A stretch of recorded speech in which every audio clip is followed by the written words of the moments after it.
Tanisha Rana RM channel के सभी दर्शकों का हार्दिक स्वागत करती हूँ हमारे कार्यक्रम शख्सियत में। कार्यक्रम को आगे बढ़ाते हुए श्री संजय महिपाल जी के बारे में मैं आपको बताना चाहती हूँ कि ये श्री भारतीय जनता पार्टी के एक वरिष्ठ नेता के रूप में श्री गंगानगर में कार्यरत हैं और इसके साथ साथ ये एक कुशल राजनीतिज्ञ भी है और छोटा मुँह बड़ी बातें, इसके साथ साथ ये एक कुशल व्यापारी के रूप में भी गंगानगर में जाने जाते हैं। श्री संजय महिपाल जी के बारे में मैं मेरे आरएम चैनल के दर्शकों को थोड़ी सी जानकारी दे दूं कि ये अभी भाजपा के वरिष्ठ नेता के रूप में कार्य कर रही हैं श्री गंगानगर में। श्री गंगानगर की प्रमुख संस्थाएं जैसे कि श्री गंगानगर ट्रेडर्स एसोसिएशन, श्री गंगानगर गौशाला और श्री गंगानगर कल्याण भूमि के अध्यक्ष के रूप में इन्होंने कार्य किया है और कार्य कर भी रही हैं। तो संजय जी, मेरा पहला सवाल आपसे यही रहेगा कि श्री गंगानगर की नई धान मंडी में आप एक कुशल व्यापारी के रूप में देखे जाते हैं और कार्य कर रहे हैं, किंतु राजनीति में भी पिछले कई वर्षों से आपका जो भूमिका है, योगदान है, काफ़ी सक्रिय रूप से चल रहा है। तो राजनीति जो आपका जीवन है, करियर है, इसकी शुरुआत कहाँ से हुई और इसमें आने का आपका मूल कारण क्या रहा? सबसे पहले तो आरएम चैनल के सभी दर्शकों का मेरा सादर नमस्कार और बहुत तनीषा आपका धन्यवाद कि आप मेरे पास पधारी हैं और मेरी कुछ राय जनता के सामने रूबरू होंगी। निश्चित तौर पर मैं आरएम चैनल और आपका बहुत आभारी हूँ, धन्यवाद देता हूँ आपको। आपने प्रश्न किया कि मैं राजनीति में आने का मुख्य कारण क्या है। देखिए, मेरी शुरू से एक विचारधारा रहती थी, जब हम कॉलेज में पढ़ते थे या उससे पहले की बात करें, ऐसे समाज का मार्गदर्शन करें, ऐसी पार्टी के साथ जुड़ें जिससे कि हम इन चीजों से दूर निकल करके एक देश के अंदर अच्छाई का वातावरण बने, अच्छी सरकारें आए जो सभी को एक साथ लेकर के चले, छोटी सोच से उभरते हुए बड़ी सोच की तरफ चले। इन सब बातों को लेकर के एक विचार आया कि ऐसा देश के अंदर भारतीय जनता पार्टी एक ऐसी पार्टी के रूप में उभर के आई जो कि इन सब बातों में निश्चित तौर पर देश को मजबूत करने की दिशा में आगे बढ़ी थी। चाहे उनके नेता अटल जी थे, आडवाणी जी थे, फिर मोदी जी आए, जितने लोगों ने भी काम किया, जितने लोगों को हमने देखा समझा, इस कारण से आप मान सकते हैं कि मेरा राजनीति में आने का मुख्य कारण यही था। जी सर, आप यूआईटी अध्यक्ष पद पर भी आसीन रहे, तो उस पद पर आसीन रहते हुए आपने शहर में क्या क्या विकास कार्य करवाए, उस पर भी थोड़ा सा आप रोशनी डालकर हमारे आरएम के दर्शकों के साथ साझा करें अपने। देखिए, मैं जब यूआईटी का चेयरमैन बना 2016 में, तो यूआईटी की स्थिति, यहाँ गंगानगर की जो यूआईटी है वो बहुत कमजोर यूआईटी मानी जाती है। उसका एक कारण है कि यहाँ पे सरकारी लैंड बैंक नहीं है, ऐसी जमीनें सरकार के पास, यूआईटी के पास नहीं है जिसको बेच करके हम शहर का विकास कर सकें। बहुत बड़ी समस्या थी। मेरे को कलेक्टर ने चार्ज दिया तो कहा कि साहब आपके पास 70-80 करोड़ रुपए की संपत्ति है यूआईटी के पास, और अगर हम बात करें कि भी हमारे आसपास बीकानेर के अंदर कोई 10,000 करोड़ की प्रॉपर्टी है जी, कोटा में 20,000 करोड़ की है, भीलवाड़ा में 25,000 करोड़ की है, ऐसी बड़ी यूआईटियां भी हैं राजस्थान में, और एक 60-70 करोड़ की यूआईटी जिसके अंदर स्टाफ का खर्चा 10 करोड़ रुपए महीने का, साल का लगना, उनकी पेंशन है, उनकी सैलरियां, एक रेगुलर एक्सपेंसेस, तो पैसा शून्य। जब आया तो कहते थे कि साहब सैलरी देने के लिए सर चेयरमैन साहब आपको अरेंजमेंट करने पड़ेंगे हमारे, अदरवाइज सैलरी देने के लिए पैसे नहीं। उस स्थिति की यूआईटी के अंदर हमने काम शुरू किया और मुझे इस बात की बड़ी खुशी है कि जब हमने यूआईटी के अंदर काम किया, गंगानगर जो पुरानी शुगर मिल है, ये बहुत बड़ी एक करोड़ों रुपए की संपत्ति, सैकड़ों करोड़ की संपत्ति है। माननीय वसुंधरा जी से मैंने बातचीत करी, लगातार प्रयास करने के बाद इसको यूआईटी के अंदर ले गए। इसके अंदर मिनी सचिवालय का काम शुरू करा। मिनी सचिवालय से एक तो सारे ऑफिस शहर के इकट्ठे होने थे, एक तरीके से एक शहर का बहुत सुंदर रूप देखने को मिलता। जनता की समस्याएं, आज कोई पुरानी वादी जाता है, कोई जवाहर नगर जाता है, कोई कोर्ट परिसर में जाता है, सब अलग अलग जगह पे खिड़ा हुआ है शहर नजर आता है। तो एक तो वो इकट्ठा होना था। दूसरा, जितनी ये संपत्तियां, जैसे कलेक्टेड ऑफिस है, एसपी ऑफिस है, जिला परिषद है, ऐसे सैकड़ों ऑफिस जो 25, 30, 40 ऑफिस जो है सरकारी ऑफिस, उनकी अरबों की संपत्ति थी, वो संपत्ति यूआईटी के पास, क्योंकि जब ऑफिस वहां जाते वो सारी संपत्ति यूआईटी को मिलनी थी। इस प्रकार का एग्रीमेंट के साथ हमने काम शुरू किया। तो ये बहुत बड़ा एक गंगानगर की यूआईटी और इस शहर को मजबूत दिशा करने के लिए, मजबूत करने के लिए दिशा में एक बड़ा कदम था। ये प्लान मेरे समय में पास हुआ। जो आप गौतम बुद्ध नगर की बात कर रहे हैं, ये कोर्ट कचहरी से यूआईटी केस हारी हुई थी, अपील में चल रहे थे हम हाई कोर्ट के अंदर, और कहीं भी किसी स्थिति में भी 30 साल से 25 साल से ये किसान जो है ये जीते हुए थे, परेशान हो रहे थे। जनता के पास कोई कॉलोनी नहीं थी, प्राइवेट कॉलोनाइजर्स का ही माल बिकता है, यहाँ प्लॉटों के लिए उनके पास कोई अल्टरनेटिव नहीं। मैंने किसानों से बात करी और उनकी ज़मीनें जो हैं 25% उनको देने के बाद वो ज़मीनें जो हैं वो यूआईटी के फेवर में कवर करें। एक बड़ा प्रोजेक्ट जो है गौतम बुद्ध नगर जिसकी अभी लॉटरी निकली है, समय इस कांग्रेस गवर्नमेंट ने बहुत लंबा खींच दिया, तो ये बड़ा प्रोजेक्ट हम लेके आए। जस्सा सिंह मार्ग की बात करें तो शहर के अंदर पूरा ट्रैफिक का लोड जो है वो आपका रविंद्र पथ पे रहता है। आपके पास पदमपुर रोड पर जाने के लिए, उधर की साइड में जाने के लिए आपके पास कोई रास्ता नहीं, और शहर में रोजाना एक्सीडेंट होने, बच्चों के साथ डेली दुर्घटनाएं होनी। तो जस्सा सिंह मार्ग खोलना एक बड़ा उपलब्धि मैं मानता हूँ, एक बहुत चौड़ी सड़क हमने ये खोली। गंगानगर की सड़कों की जो बुरी हालत थी, सुखाड़िया मार्ग, मीरा मार्ग, एसएसबी रोड, ऐसे जो बड़ी जो सड़कें थी, या गौशाला रोड, ये उस कार्यकाल में बनी है जो कि 25-30 साल की लाइफ लेकर के ये सड़कें बननी थी, जो गंगानगर के लिए बड़ा दिक्कत थी कि भी बड़ी सड़कें उसको हमें था। पानी की भराव की बड़ी समस्या है, और ये गंदा पानी यहाँ सदभावना नगर के आसपास इकट्ठा होता है। और आपको बड़ी, मैं समझता हूँ कि प्रशासनिक क्या लापरवाही थी। पूरे गंगानगर के safety tank daily 40-50 safety tank जो मल है वो ले जाकर के, और यहाँ शहर के बीचों बीच वहां उसके अंदर कर, कितने मच्छर, कितने डेंगू, कितनी बीमारियां हैं गंगानगर में एवरी ईयर होती थी। ये हमने ये यहाँ से इसको छुटकारा दिला दिया। पूरा पानी जो है हम एसटीपीसी पे ले गए, और एसटीपी के पास जो जगह और है वहां पे भी पानी इकट्ठा करने के लिए हमने प्लान किया। एक हमने बड़ा प्रोजेक्ट किया जो बीडी अग्रवाल जी ने एक पैसा दिया था कि साहब गंगानगर के अंदर ड्रेनेज सिस्टम के लिए 15 करोड़ रुपए दिए, जाने आपको नगर परिषद में दिए, वापिस चले गए पैसे, क्योंकि काम नहीं किया नगर परिषद ने। वो जो लिंक चैनल में जो पाइप डालनी थी, जिसकी बारी बारी बहुत चर्चा आज भी होती है, उसका 95% काम हमने करके दिया कि भी शहर में पानी भराव नहीं हो। पूरे हमारे ब्लॉक एरिया का और इस इलाके का जो पानी है वो शुगर मिल के थ्रू जो है हम जो है उसको लिंक चैनल में डाल दें, ताकि शहर के अंदर पानी बरसात कितनी हो जाए 2 घंटे में, लेकिन वो काम आगे नहीं बढ़े। ये ऐसे मुख्य काम है जिसके अंदर गंगानगर के यूआईटी के अध्यक्ष के नाते मैंने काम किया। मैं इतना बता सकता हूँ आपको कि आज जो पैसा या जो सड़कों में जो पैसा आ रहा है, उसका जो पार्ट जो पैसा कहाँ से आ रहा है, तो ये पैसा आने का रूट जो हमने बनाया था उसका आज शहर को फायदा मिल रहा है। गंगानगर यूआईटी आज की तारीख में 2000 करोड़ रुपए से ज्यादा की बढ़त की हो गई है, जो कि मैंने जब लिया था तो 60 करोड़ रुपए लिया। इसको इस रूप में आप देख सकते हैं कि ये जो पैसा है ये गंगानगर के लिए आने वाले 20-30 साल के लिए स्ट्रॉन्ग होकर के काम आएगा। जो मेरा अगला प्रश्न है वो इसी प्रश्न से थोड़ा मिलता जुलता है। जैसे कि आपने बताया कि कांग्रेसी कोर्ट ने काफी समय लिया आपके जो सद्भावना नगर वाला केस था उसके अंदर फैसला सुनाने में भी, या जो भी चीजें थी, तो मैं कानून व्यवस्था पर आपका क्या विजन है श्रीगंगानगर की? कानून व्यवस्था बहुत खराब है, चारों तरफ ऐसा। कभी गंगानगर आपने सुना था कि यहाँ पर डेली मार कुटाई हो जाना, कोई किसी प्रकार की सुनाई, मतलब ऐसा गंगानगर जिसके बारे में कहते थे कि साहब बिहार के अंदर, अब यूपी तो बहुत सुधर गया, बाबा जी ने कर दिया, बिहार और बंगाल की स्थिति की आज हम देश की बंगाल और बिहार की स्थिति को हम कंपेयर कर सकते हैं कि वो वहां पर जो गुंडागर्दियां थी वो अब उभर करके हमारे इलाके में आई हैं। एक गुंडों की लंबी कतार जो है इस शहर के अंदर इकट्ठी हो गई। उसका कारण बड़ा स्पष्ट है, क्योंकि कानून व्यवस्था जब लचर हो जाती है और कानून व्यवस्था जब जिन लोगों के जिम्मेवारी के साथ हटकर उसके अंदर राजनीतिक रूप जब ले लेती है तो निश्चित तौर पर वो खराब हो जाती है। और मैं ये कह सकता हूं कि गंगानगर के अंदर ऐसी दयनीय स्थिति कानून व्यवस्था की आज तक नहीं रही। पिछले अगर 60-50-70 सालों की बात करें, मैं अपने जीवन की बात करूं तो मेरे जीवन की सार्वजनिक जीवन में 35-40 वर्षों में हमने इस गंगानगर को इतनी बुरी हालत में नहीं देखा, जहाँ पे गुंडागर्दी का खुला आलम है, जहाँ पे नशे का कारोबार बिल्कुल खुले रूप से बिक रहा है, जहाँ पे सट्टे की दुकानें खुले रूप से बिक रही हैं, रोजाना आधे के हिसाब दारू की दुकानें, तो शराब की जो सरकार ने पास करी उसे दुगनी तिगनी दुकानें जो है अनऑथराइज चल रही हैं। ऐसा रूप, अगर कानून व्यवस्था का ऐसा खराब रूप जो है, बहुत बुरी स्थिति में मैं मान सकता हूँ कि गंगानगर के अंदर सरकार ने बहुत खराब किया है।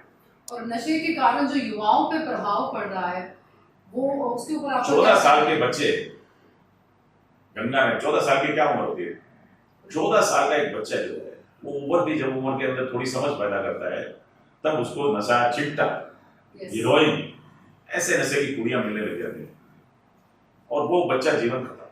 अगर किसी ने 2-3 महीने उसका सेवन कर लिया तो आप उसको रिकवर करने की स्थिति में नहीं होते। ऐसी लंबी कतार इस गंगानगर के अंदर युवाओं की बन रही, बहुत भयानक स्थिति से इस गंगानगर को बचाना पड़ेगा। बहुत खराब स्थिति बता सकता हूँ। अंदर की बात यह है कि ऐसे युवाओं की एक लंबी कतार है और वो नशे के लिए लगातार ताले तोड़ देते हैं, चोरियां करते हैं, क्राइम करते हैं, और तो और वो अपने माँ बाप को भी मारने में और या उसका कत्ल तक करने में भी गुरेज नहीं करेंगे अगर उनको उस नशे के लिए पैसा नहीं मिलेगा। बहुत खराब स्थिति। कुछ युवा नशे को लेकर असफलता को पा लेते हैं और कुछ युवा जो होते हैं पढ़ाई में अच्छे भी होते हैं, फिर भी रोजगार नहीं मिल पाता है। रोजगार के ऊपर क्या आपका मैं रहेगा? आपको संजय महिपाल एक ऐसा नाम आप समझ सकते हैं जो लगातार इस बात का प्रयास करता है। 20 चिट्ठी मैंने केंद्र सरकार में मोदी जी की और हमारे फाइनेंस मिनिस्टर अरुण जेटली जी थे, सीतारमण जी थे, मैं लगातार प्रयास करता हूँ और उसमें हमने कई सफलता भी हासिल करी। हम ये कहते हैं सरकार को कि साहब हमारे जितने इंजीनियर्स MBA जो स्टूडेंट्स हैं जिनको रोजगार नहीं मिलता, उनको आप ऑफिसर मत बनाइए, उनको आप बनाइए स्किल्ड लेबर। उनको ऐसा कारोबार सिखाइए जो इंडस्ट्रियां डेली यूजेज के सामान की जो चाइना में बनती हैं वो हिंदुस्तान में बने। हमारे घर घर में इंडस्ट्री बने। हमारे जूते, हमको क्या जरूरत है, इतने सुंदर जूते बनते हैं। आप मेरे साथ चलिए, गंगा में बहुत टैलेंट है। ऐसे फर्नीचर का सामान है, छोटे छोटे काम है, प्लास्टिक के सामान है, बिजली का सामान है, ये डेली यूजेज की जो चीजें हैं ये हम हमारे इस हिंदुस्तान में बनाए। युवाओं को रोजगार मिले, सरकार इस पर काम कर रही है। मैं आपको इतना विश्वास दिलाता हूँ कि अगर मुझे मौका मिलता है तो विधानसभा, भले एक छोटी सभा होती है अगर सेंटर की बात करें, लेकिन विधानसभा की मार्फत मैं केंद्रीय नेतृत्व तक इस बात को पहुंचा दूंगा कि हमें ज्यादा समय नहीं है, आने वाले 10 वर्ष के अंदर ऐसी योजनाएं लेके आनी चाहिए और हम प्रयास करेंगे उसकी योजनाओं के लिए कि भारत का युवा जो है वो बेरोजगारी ना रहे, उसके पास काम की कोई कमी नहीं रहे और वो खूब आगे बढ़े।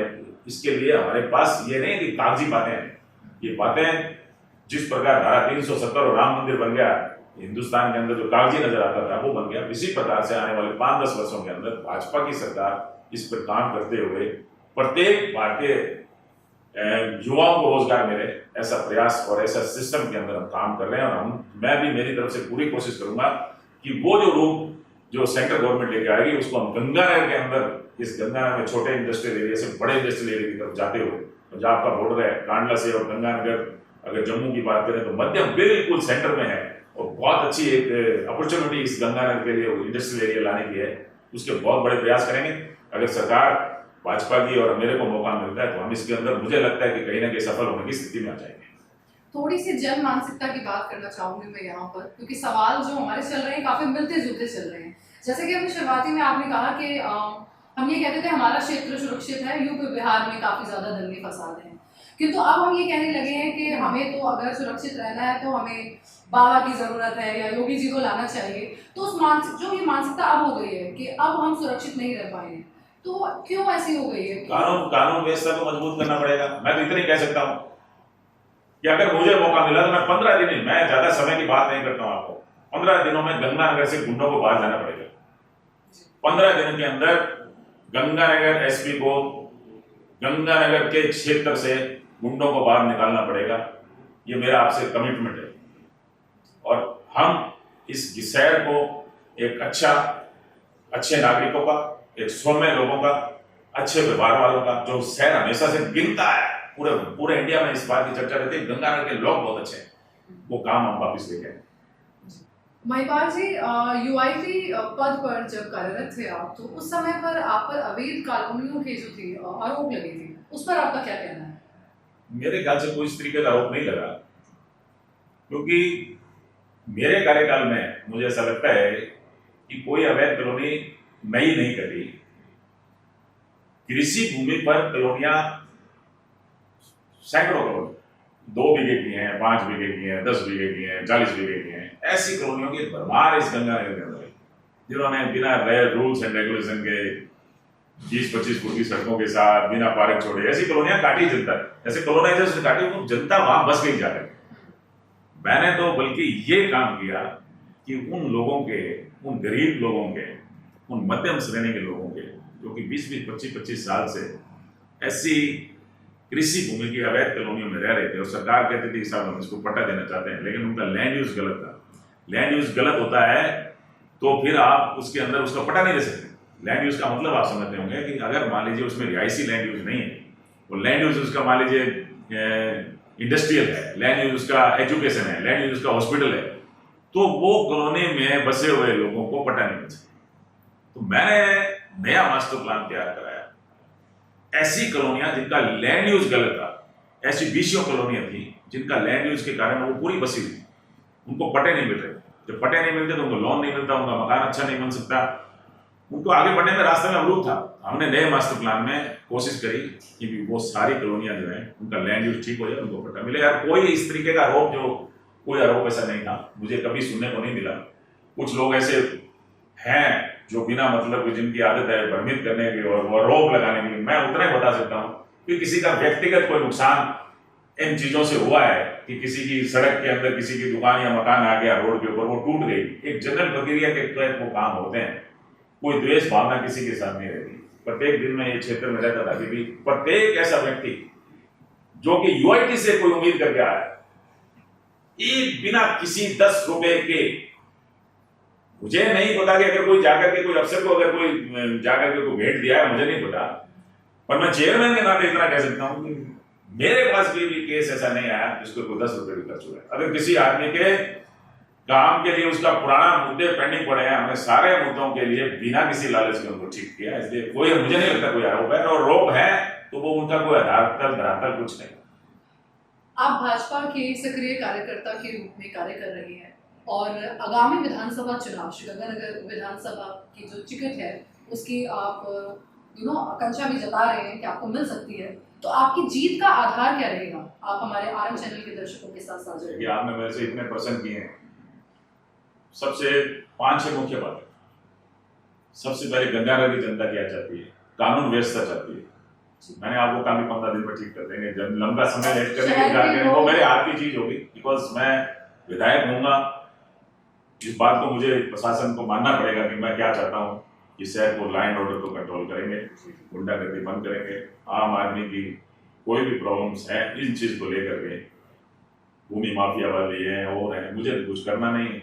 इसलिए जो मेरा कोई इंटेंशन नहीं है, मेरा उनसे कोई जुड़ाव नहीं है, तो ये ठीक होने वाली। सबसे बड़ी कानून व्यवस्था ठीक करें। शहर के अंदर पानी भराव की बात चल रही है, इसको ठीक कैसे करें? नगर परिषद का इसमें महत्वपूर्ण योगदान रहेगा। सड़कों को लेकर के सड़कें डिसिप्लिन तरीके से बने, हम कोशिश करेंगे पूरी, क्योंकि नगर परिषद का बोर्ड उस विधानसभा चुनाव के बाद भी ये बोर्ड काम करेगा। एक बड़ा प्लान जो मैं जब चेयरमैन यूआईटी का था उस समय हमने दिया था कि हम इसको मिल करके ठीक करें। पूरा फोकस रहेगा कि हम एक बढ़िया ड्रेनेज सिस्टम इस गंगानगर को लेकर आए। पानी जो है, बरसात कितने भी पानी हो जाए 2-3 घंटे के अंदर पानी निकलना चाहिए, नालियां हमारी साफ होनी चाहिए। बड़े सिस्टम से मैंने पहले भी काम किया और अभी मैं ये कह सकता हूँ कि 150 mm तक की अगर बारिश होती है और नगर परिषद अगर अच्छे प्रयास करे, हर जगह पंपिंग सेट लगाए और करे, तो वो पहले से प्लान कर सकते हैं। लेकिन उसको अमूल चूल जो उसको बोलते हैं कि इसको ट्रीटमेंट देना जरूरी है, तो हम इसके लिए सरकार से बात करके और एक ड्रेनेज सिस्टम, अच्छा ड्रेनेज सिस्टम लेके आएंगे जिससे कि पानी की समस्या बराबर दूर हो। इस शहर के अंदर सबसे बड़ी जो बात है कि इस जनता जो है वो अपना तब आदमी चाहिए। इस शहर की सबसे बड़ी समस्या है कि एक एमएलए, सहज उपलब्ध एमएलए, पता नहीं कितने लोग होते हैं जो एमएलए से मिलने के लिए सिफारिश करते हैं कि साहब मैं फलाना आदमी को लेकर के एमएलए से मिलने जाता हूं ताकि मेरी बात की सुनवाई और वो काम हो।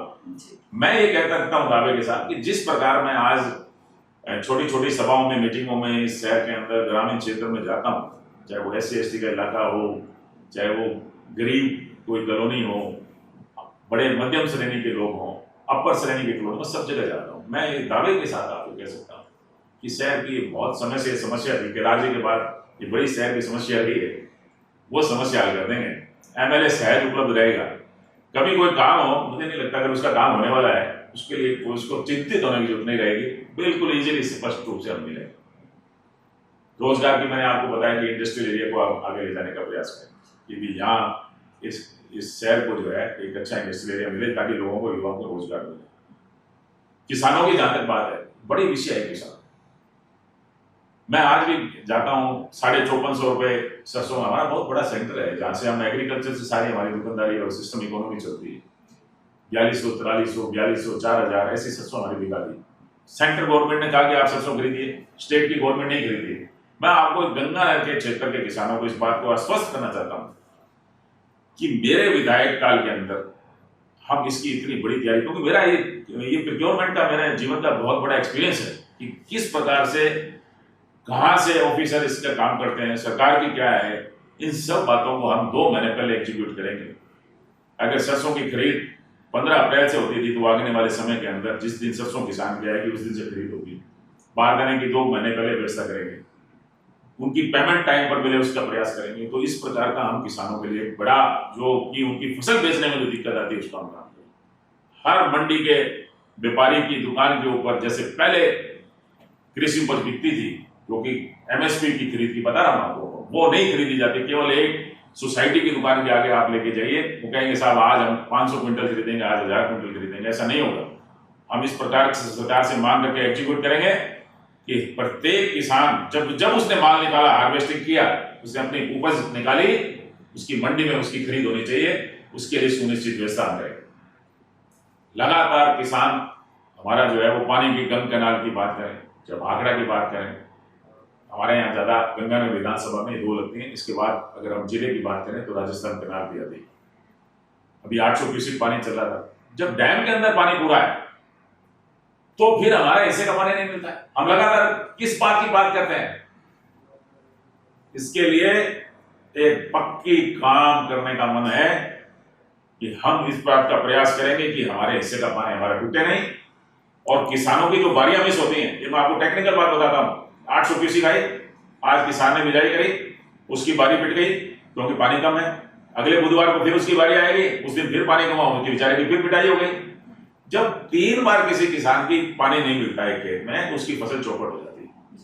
इसको भी इस प्रकार से किसानों से बातचीत करके मैं किसानों के बीच में जाता हूं, उनको रोटेट करके हमने कहा कि जिस दिन पानी कम हुआ, आपकी बारी बुधवार की आती है, हम आपकी बारी बुधवार की बजाय अगर वीरवार को पानी ज्यादा आया तो पहले बुधवार की जिनकी बारी कटी उनको वीरवार को पहले रोटेशन से पानी मिले। एक ऐसा सर्किल पानी के डिस्ट्रीब्यूशन का बनाएंगे कि किसी किसान के साथ अन्याय नहीं होगा। कोशिश पानी पूरा लाने की रहेगी। जिस दिन कम रहा उस दिन उसकी मिसिंग का जो भरपाई है वो अगले दिन पूरी हो जाए, 2 दिन में पूरी हो जाए। इस प्रकार का डिस्ट्रीब्यूशन सिस्टम को ठीक करेंगे। गंगानगर को और आगे ले जाने के लिए, चाहे वो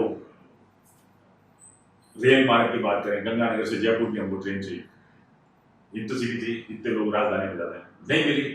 बात करेंगे सेंट्रल गवर्नमेंट से, न्यालचंद जी से बात करेंगे, एमपी साहब से बात करेंगे, सब जगह लेकर भी जाएंगे, ये काम कराएंगे। एयरपोर्ट हमारा छोटा ही था, गंगानगर पिछड़ने का कारण एक और हो गया कि ये बड़े इंडस्ट्री इसलिए ना एयरपोर्ट नहीं। कोशिश करेंगे कि वो माने जो भी हमारे मुख्यमंत्री जो भी बनेंगे उनसे हम बातचीत करके गंगानगर के अंदर ये जो लालगढ़ वाला एयरपोर्ट है इसको चल। एक बहुत बड़ी समस्या है जो रेगुलर आप और हम, और पिछले दिनों ये पंजाब के मुख्यमंत्री केजरीवाल जी आए यहाँ पर, और जो गंदे पानी को पीने की समस्या और कैंसर के जो लगातार पेशेंट्स इस एरिया में बीमारियां फैल रही हैं, ये तो हमारा ह्यूमन राइट है। पूरे वर्ल्ड के अंदर और इंडिया के अंदर बिल्कुल कानून बना हुआ, आप कर नहीं सकते हैं कि कोई इंडस्ट्री भी अपना बिना रिसाइकलिंग करे, रिसाइकलिंग करके भी आप उसके अंदर नहीं डाल सकते। किसमें? आप नदी नाले में वो पानी नहीं डाल सकते। तो ऐसे कानून बने हुए हैं, केवल कानून की पालना इसलिए नहीं हो रही कि हमारी सरकारें विजन लेके नहीं चलती हैं। क्या हिम्मत है कांग्रेस की सरकार की कि वो ऐसा गंदा पानी, या आम आदमी की या बीजेपी किसी की भी सरकार हो पंजाब स्टेट के अंदर, वो उसकी हेल्प करते हैं, कहीं ना कहीं अनसीन उसको प्रमोट करते हैं कि साहब आप कर रहे हैं वो ठीक है। हमारी स्टेट परेशानी हो रही है, उनको नहीं पता कि अबोहर, फाजिल्का, मलोट, गिदड़वा, मुक्तसर, इन लोगों में जो पानी पीते हैं वहां भी कैंसर के इतने बड़े पेशेंट हुए हैं। हमको एक बड़ी बातचीत करके इस काम को ठीक करने का प्रयास करेंगे। मैं पक्के आपको दावे से कह सकता हूं कि ये काम भी हम जल्दी हल कर नहीं सकते। ऐसी गंगानगर की जनता को मैं इतना आश्वस्त कर सकता हूं कि ऐसी कोई समस्या नहीं है, क्योंकि यहीं बड़े हैं, यहीं पले हैं, यहीं पदे हुए हैं और यहीं गर्म क्षेत्र रहा है। चाहे वो किसान की बात करें, चाहे व्यापारी की बात करें, मध्यम वर्ग की बात करें, युवाओं को एजुकेशन की बात करें, सब क्षेत्र में आपके साथ मिलकर के आप लोगों की राय लेकर के काम करेंगे और उन समस्याओं को दूर करने का प्रयास करेंगे, आगे बढ़ाने का प्रयास करेंगे। तो श्री गंगानगर विधानसभा चुनाव जो आएंगे आगामी, उनकी भाजपा की टिकट के और भी दावेदारों के नाम सुनने को मिल रहे हैं। तो मेरा एक काफी निजी सवाल आपसे ये रहेगा कि आप में ऐसी क्या बात है कि आपको टिकट की दावेदारी मिले? बिल्कुल पर्सन अच्छा है, हर आदमी अपना प्रयास करता है, मैं भी कर रहा हूँ जी। क्यों कर रहा हूँ? मैंने इस शहर की विभिन्न संस्थाओं के थ्रू मैंने काम किया। मैंने आपको पहले दिन कहा कि पहले पर्सन में आपको बताया कि सब मैं किसी विजन को लेकर के आया। मेरे विजन के अंदर भाजपा रम रम में समाई, जी बचपन से लेकर के जनसंघ से जुड़े। भाजपा का ऐसा कोई चुनाव नहीं आया 1982-3 की बात के अंदर, कोई ऐसा चुनाव नहीं आया जिस चुनाव के अंदर हमने पार्टी प्रत्याशी का प्रचार किया। बोले हम जीतते नहीं थे, केदार जी थे, केदार जी के साथ काम करते थे। राधे श्याम जी आए तो राधे श्याम जी के साथ एक सिंगल पर्सन था बनियों के अंदर कामने के टाइम में, जो खुले रूप से के भाजपा के साथ कंधे से कंधा मिलाया। अनेक प्रत्याशी हैं जो कभी भाजपा में होते हैं, भाजपा की टिकट नहीं मिली तो दूसरे के साथ होते हैं। संजय महिपाल एक ऐसा चेहरा मिलेगा चुनने कभी काम नहीं किया, भाजपा के साथ मेरी विचारधारा से मैं जुड़ा हूं। बूथ अध्यक्ष, वार्ड अध्यक्ष, गंगानगर का जब एक मंडल होता था शहर का तो नगर मंडल का अध्यक्ष, जिले का महामंत्री, जिले के उपाध्यक्ष, कम से कम 10-20 विधानसभाओं का प्रभारी, पार्टी के लिए मैंने काम किया। एक रूट होता है कि हम किस शैली से काम कर रहे हैं, वो शैली बिल्कुल रमाई हुई शैली है कि हम भाजपा की शैली और भाजपा की विचारधारा से काम करने का मन करता है। इसलिए, और दूसरी बात अगर शहर की बात करें, ऐसी कोई संस्थाएं नहीं है जिसके अंदर मैंने प्रतिनिधित्व नहीं किया। ऐसा कोई व्यक्ति नहीं है, SC/ST का है, मजदूर वर्ग है, किसान वर्ग है, व्यापारी वर्ग है, नौकरी वाले हैं, हम सब मिलकर के काम करते हैं। मैं सबके बीच में से उठ करके आया। मेरी जितनी आयु है उसमें से 40 साल मैंने सार्वजनिक जीवन का काम किया है।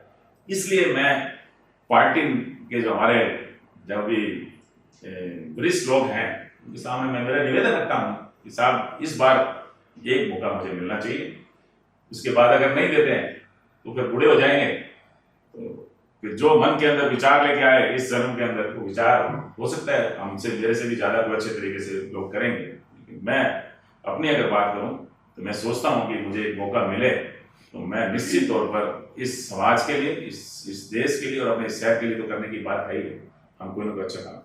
इसीलिए मैं इस भाजपा की टिकट की दावेदारी चुका। और भाजपा की टिकट की दावेदारी आपको मिले और आपकी जीत हो, इसके लिए हमारी, मेरे पूरे आरएम चैनल की टीम की और आरएम चैनल के दर्शकों की शुभकामनाएं आपके साथ रहेंगी। देखिए, आपका चैनल ने आज इंटरव्यू लिया, अच्छे प्रश्न आपने किए, मैं इसके लिए आपका बहुत आभारी हूँ, पूरी टीम का आभारी हूँ।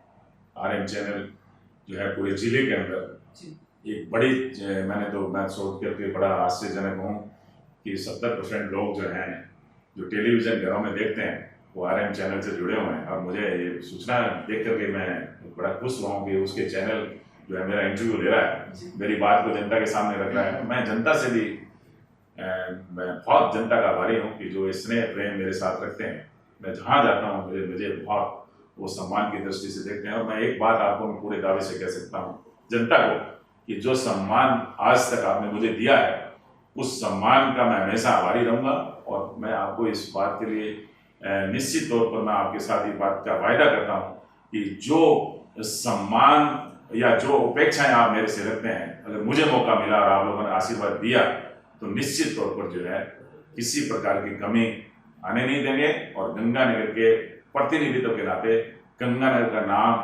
राजस्थान की विधानसभा में और बहुत अच्छे तरीके से उठाने के लिए मैं कोशिश करूंगा। इसी प्रकार आप लोगों का सहयोग मुझे मिलता रहे तब ये संभव होगा। तो अब तक हमने श्री गंगानगर की काफी समस्याओं के बारे में बात की, किंतु एक काफी ज्यादा बड़ी समस्या जिसके बारे में काफी कम लोग बात करते हैं जो है सफाई व्यवस्था। गंगानगर की कई कॉलोनियां, कई क्षेत्र ऐसे हैं जैसे 2E, 3E, Ambika city, Riddhi Siddhi, ये ऐसी जगह है जहाँ पे सफाई कर्मचारी तक नहीं पहुँच पाते हैं। तो इसके बारे में आपका क्या कहना है? देखिए, ये बिल्कुल प्रश्न आपका ऐसा है जिसका टेक्निकल कारण है जी।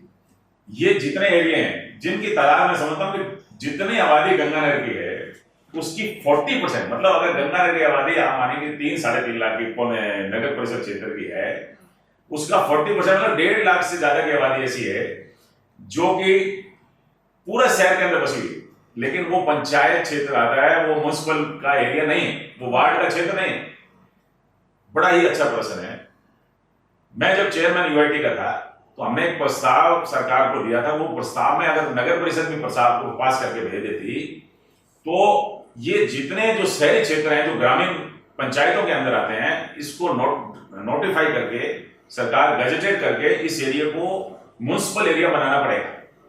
म्युनिसिपल एरिया बनाते ही पूरे म्युनिसिपलिटी के जो नियम कायदे हैं वो उनके साथ जुड़ जाते हैं। अब आप बताइए एक 10,000 की आबादी का लालगढ़ तो बन गया नगर पालिका, और पीने के अंदर 30,000 लोग रहते हैं, वो हमारे जो है पंचायत में। चार ML, ये जो रिद्धि सिद्धि अग्रवाल कॉलोनी से ऊपर के अंदर कितने लोग हैं रिद्धि सिद्धि में? आप देखिए 3, 4, 5, 6 पार्टी कितने रिद्धि सिद्धि का, मेरे को लगता है कि 30-40 हजार लोग रहते होंगे वहां। वो सारे के सारे पंचायत में, होमलैंड पंचायत में, गंगा UIT का खुद का क्षेत्र सद्भावना नगर, और ये जो नया बना है गौतम बुद्ध नगर, ये सारे पंचायत के पार्ट है। तो इसको तुरंत एक्शन में ला करके हम कर देंगे इसको। मैं आपको इस बात की पक्की श्योरिटी देता हूं कि हम इसको सरकार से जैसे ही मौका मिलेगा इसको लेकर के हमको इसको म्युनिसिपलिटी के अंदर लेके आना पड़ेगा, म्युनिसिपल के अंदर लाना पड़ेगा। और एक बड़ी खुशखबरी भी आएगी कि जैसे ही हम इन सब एरियाज को जो है नगर परिषद से जोड़ देंगे, हमारा जो गंगानगर का जो क्षेत्र है वो नगर निगम बनेगा, और नगर निगम के अंदर जितना पैसा आता है सरकार का वो आने की पूरे प्रयास करेंगे कि गंगानगर को इन सब एरिया को जोड़ करके और इसको नगर निगम का दर्जा मिले। यहाँ हमारे जो चेयरमैन बने, जो नगर परिषद के सभापति बोलते हैं, वो मेयर बने यहाँ के, और एक पैसा जो निगम को ज्यादा मिलता है उसका पैसा सरकार के जो रेवेन्यू यहाँ भी लगे, और वो हम एक बड़ी शानदार व्यवस्था के साथ इन सब लोगों को इन दुविधाओं से बाहर निकालने की। सफाई नहीं होती साहब, हमारी रेगुलर मेंटेनेंस नहीं होती, बिजली की अंदर भी दिक्कत रहती है, ग्रामीण रूरल क्षेत्र के कई फीडर लगे हैं, बिजलियां ज्यादा जाती हैं, इन सब बातों से निष्कारण हो जाएगा, मतलब हम ठीक करेंगे प्रयास, बिल्कुल कर देंगे इसमें। तो कार्यक्रम को अब अंत की तरफ बढ़ाते हुए सर आपका बहुत बहुत धन्यवाद। आपने आरएम चैनल के दर्शकों को समय दिया और आपने जो बातचीत की, जैसे कि मैंने शुरुआत में ही कहा था कि काफ़ी युवा और जितने भी श्रीगंगानगर की जनता है काफ़ी प्रभावित होगी। तो अंत में यदि आप कुछ कहना चाहें हमारे दर्शकों तो मेरी शुभकामनाएं हैं, इस शहरवासी खूब मेरे आगे बढ़े, सब युवाएं खूब जो है तरक्की करें, उनको रोजगार मिले और शहर बहुत खुशहाली की तरफ आगे बढ़े, ऐसी मेरी शुभकामनाएं हैं। मैं बहुत आपके चैनल को बहुत धन्यवाद और बधाई देता हूँ कि ऐसी बातें जब हम मिलकर के शेयर करते हैं तो जनता के अंदर भी बहुत कुछ बातें, अपनी मन की बातें पहुंचाने के रास्ते मिलते हैं। इसके लिए आपका बहुत दिल की गहराई से आभार प्रकट करता हूँ। तो आज के कार्यक्रम में आपने मुलाकात की श्रीगंगानगर UIT के पूर्व अध्यक्ष और भाजपा के वरिष्ठ नेता श्री संजय महिपाल से। अब मैं तनीषा राणा आपसे विदा चाहती हूँ। शख्सियत के अगले कार्यक्रम में आपसे फिर मुलाकात होगी किसी नई शख्सियत से जो श्रीगंगानगर को सफलता की ओर लेकर जा रहा है।